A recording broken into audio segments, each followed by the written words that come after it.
hahanapan siya ng airline connecting flight para makabalik ng Pilipinas. Pero hindi na raw siya kasunod. Ngayon, wala ng pera si Ivy at paglalagala na lang sa airport. Hindi na rin siya matulungan ng kanyang employer at agency sa Jeddah. Ako po yung pinabibili nila ng ticket sa Auli ng Pilipinas.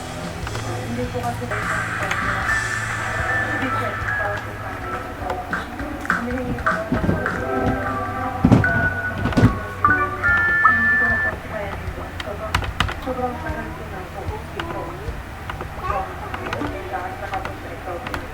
Nakarating na sa Overseas Workers Welfare Administration o OWA ang kaso.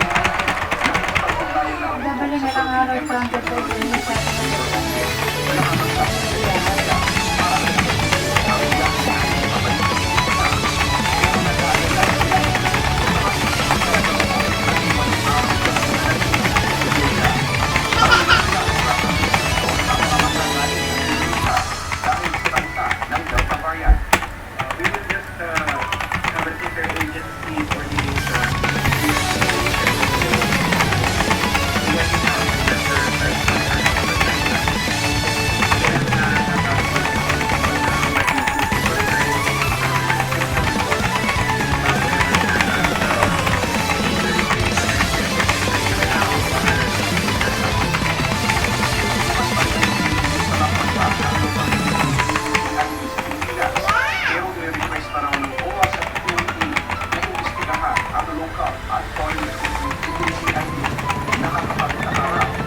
malagpas